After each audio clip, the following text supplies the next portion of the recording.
तो अभी तक हमने स्टार्टिंग के चैप्टर के बारे में पढ़ा, इसमें चार्जेस के बारे में पढ़ा, इस चैप्टर का नाम के बारे में पढ़ा, इलेक्ट्रोस्टैटिक यूनिट क्या है उसके बारे में पढ़ा, चार्ज की मास के साथ में कंपैरिजन पढ़ा हमने, और मेथड ऑफ चार्जिंग के पहले मेथड को पढ़ा जिसको मैंने बोला चार्जिंग बाय फ्रिक्शन। अगर हम बात करें सेकंड मेथड की तो इसे बोलते हैं बाय इलेक्ट्रोस्टैटिक इंडक्शन। तो इंडक्शन क्या है? इंडक्शन में दो बॉडी को, एक चार्ज और एक अनचार्ज, जब हम एक दूसरे के पास लेके आते हैं विदाउट टचिंग, यानी एक दूसरे के कांटेक्ट में रखे बिना, एक चार्ज जो अनचार्ज बॉडी है उस पर चार्ज एक्वायर हो जाए तो इसे बोलते हैं induction.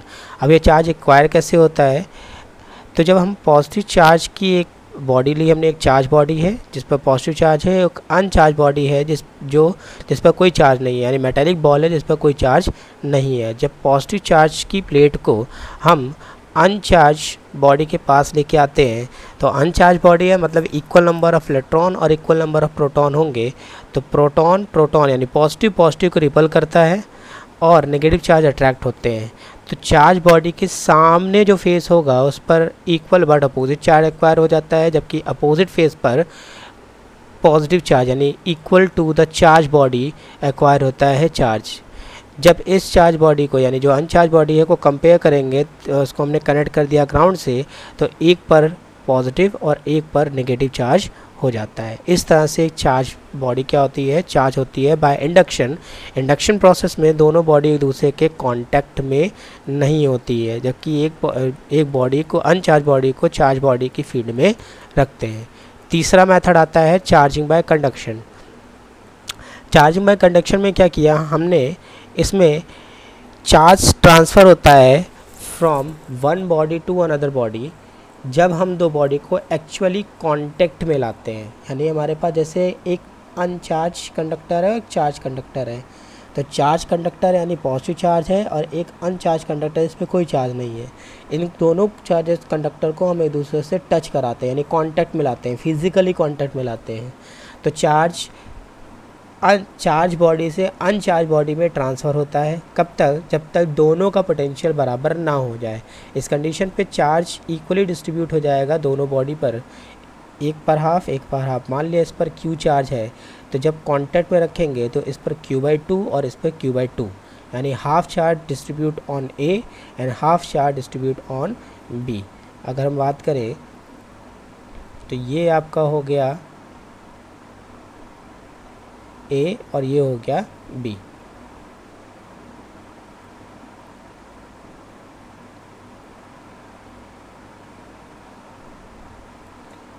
This is A and this is B. Okay, and the charge on A, that is Q/2, and on B Q/2। पहले इस पे चार्ज कितना था? इस पे चार्ज Q था और इस पे कितना था? 0। जब कांटेक्ट में लाया तो चार्ज ट्रांसफ़र होना स्टार्ट हुआ। इसके बाद जब अलग करेंगे तो चार्ज हाई पोटेंशियल यानी B से A में ट्रांसफ़र हुआ, तो इस तरह से दोनों पे चार्ज हाफ डिवाइड हो जाएगा। इस तरह से दोनों बॉडी एक चार्ज हो जाएंगी।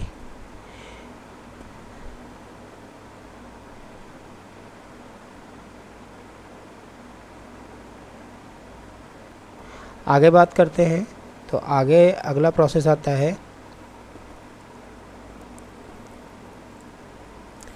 नेक्स्ट पार्ट इसका आता है, इसमें बोलेंगे कूलम्ब्स लॉ। कूलम्ब्स लॉ को एक तरह से देखें तो हम लोग पढ़ चुके हैं, जैसा हमने पढ़ा था न्यूटन्स लॉ ऑफ ग्रेविटेशन को, थोड़ा हम उसको रिवाइंड करेंगे। न्यूटन्स लॉ ऑफ ग्रेविटेशन क्या था? जब यूनिवर्स में यानी दो बॉडी हैं जिनके मासेस m1 m2 हैं, तो उनके बीच अट्रैक्शन फोर्स लगता है। ये अट्रैक्शन फोर्स डायरेक्टली प्रोपोर्शनल होता है to the product of their masses and inversely proportional to the square of the distance between them. बात करें तो यहाँ कूलम्ब्स लॉ की, तो कूलम्ब्स ने क्या देखा? दो चार्जेस, या तो वो पॉजिटिव हो सकते हैं या नेगेटिव हो सकते हैं, या फिर नेगेटिव पॉजिटिव और पॉजिटिव नेगेटिव हो सकते हैं। तो उन्होंने दो चार्जेस लिए Q1 Q2 और बोला इनके बीच जो अट्रैक्शन और रिपल्शन फोर्स होगा इसको दो पार्ट में बताया। पहला पार्ट, इनके बीच जो अट्रैक्शन और रिपल्शन फोर्स होगा, पहला पार्ट डायरेक्टली प्रोपोर्शनल होगा product of the magnitude of charges and inversely proportional to the square of the distance between them. यानी जो फोर्स इन दोनों चार्जेस Q1 एंड Q2 के बीच लग रहा है, Q1 एंड Q2 के बीच में जो लग रहा है, ठीक है, इन दोनों फोर्स, ये दोनों चार्जेस के बीच लगने वाला फोर्स जो होगा वो डायरेक्टली प्रोपोर्शनल होगा to the product of magnitude of charges यानी Q1 Q2 and inversely proportional to the square of the distance between Q1 and Q2, that is F is directly proportional to Q1 Q2 and F is directly proportional to F is inversely proportional to R square।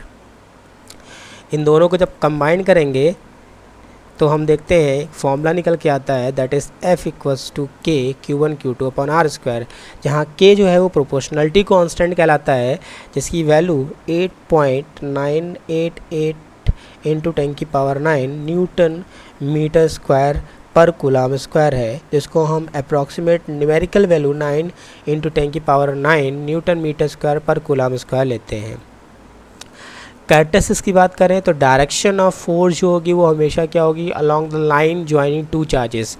जिस तरह से जो Newton force था, Newton's force of gravitation between two masses, वो भी central force था, यानी ये फोर्स उस लाइन पे काम करता है जो इन दोनों चार्जेस को मिला रहा हो, यानी वो लाइन जो इन दोनों चार्जेस को मिलाएगी उस लाइन पर लगने वाला फोर्स होगा, यानी सेंट्रल फोर्स कहलाएगा, centre to centre. Charge force is repulsive if charge have the same sign, attractive if the sign are opposite, यानी दोनों अगर चार्जेस कैसे पॉजिटिव है तो रिपल करेंगे, या दोनों नेगेटिव है तो रिपल करेंगे। अगर एक पॉजिटिव और नेगेटिव है तो वो दोनों एक दूसरे को अट्रैक्ट करेंगे। ये फोर्स कंजर्वेटिव होता है नेचर में, ये इन्वर्स स्क्वायर लॉ को फॉलो करता है, क्योंकि अगर फॉर्मूले में देखें तो ये इन्वर्सली प्रोपोर्शनल है आर स्क्वायर के, तो इन्वर्स स्क्वायर लॉ को फॉलो करेगा। वेरिएशन ऑफ के की बात करते हैं तो के डिपेंड करता है system of unit and medium पर। मीडियम डिफरेंट होगा तो इसकी वैल्यू भी डिफरेंट मीडियम के लिए डिफरेंट होती है। इफ़ेक्ट ऑफ यूनिट्स की बात करते हैं, यानी यूनिट्स की बात करें इसकी तो यूनिट क्या होगी, यानी के जो है एयर के लिए इसकी वैल्यू 1 होती है, तो formula F equals to K Q1 Q2 upon R square, जहाँ K जो होगा वो 1/4π एप्सिलॉन नॉट के बराबर होता है। ये एप्सिलॉन नॉट को हम एब्सोल्यूट परमिटिविटी बोलते हैं, जिसमें एयर और फ्री स्पेसेस की वैल्यू 8.85 इंटू 10⁻⁻12 कूलम स्क्वायर पर न्यूटन मीटर स्क्वायर होती है। पूरा फॉर्मूले की अगर बात करें तो पूरा फॉर्मूला होगा F equals to 1/4π epsilon naught Q1 Q2 upon R square, 1/4π epsilon naught Q1 Q2 upon R square. अगर हम K की वैल्यू K की जगह पर इस फॉर्मूले में यहाँ पर K की जगह पर 1/4π एप्सिलॉन नॉट रख दे तो जो वैल्यू होगी वो होगी, यानी फॉर्मूला जो बनेगा कूलम्स का F equals to 1/4π epsilon naught Q1 Q2 upon R square हो जाएगा। यानी ये K जो है वो मीडियम पे डिपेंड करता है। K की वैल्यू एयर के लिए 1 होगी, यानी एयर में formula F equals to Q1 Q2 upon R square हो जाएगा।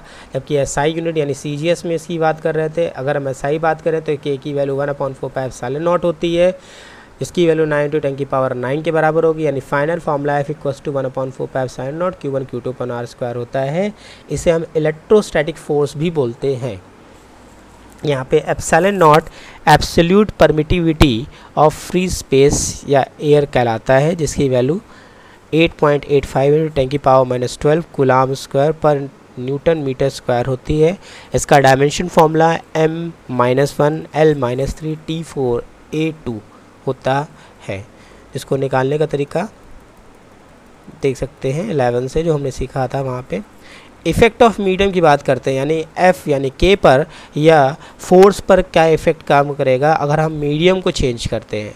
मतलब पहले हमने जो सेटअप लिया कूलम का उसको हमने एयर में रख दिया या किसी वैक्यूम में रख दिया और फिर किसी मीडियम में रखा, तो लेट किया कि जो हमने सेटअप लिया था कूलम्स का, यानी दो चार्जेस हैं Q1 Q2, जो एक दूसरे से आर डिस्टेंस पे रखे हैं।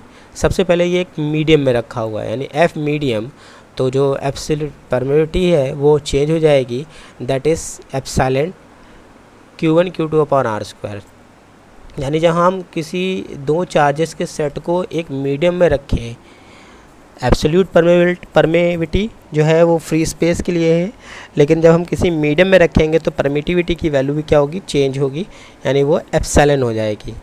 तो जो फॉर्मूला बनेगा for medium, F medium equal to 1/4 pi epsilon Q1 Q2 upon r square. ये इक्वेशन पहली हो गई। उसी सेटअप को यानी कूलाम्स के जो हमने सेटअप को देखा, यानी इस सेटअप को देखें अगर हम, दो चार्जेस हैं Q1 Q2 जो आर डिस्टेंस पे रखे हुए हैं, इस सेटअप को अब हमने यानी पहले केस पर हमने मीडियम में रखा, दूसरे केस पे हमने इसको वैक्यूम में रखा। जब वैक्यूम में रखेंगे तो फ्री स्पेस काम करेगा, दैट इज़ एप्सिलॉन नॉट, यानी F vacuum equals to 1/4 pi epsilon naught Q1 Q2 upon r square. Equation second. Now dividing equation second by first we get, हमने सेकंड से फर्स्ट को divide की, second को first से divide किया, तो F vacuum upon F medium equal to, यहाँ से निकल के आएगा epsilon upon epsilon naught equal to epsilon r. इस एप्सिलॉन आर को रिलेटिव परमिटिविटी भी बोलते हैं, रिलेटिव परमिटिविटी बोलते हैं।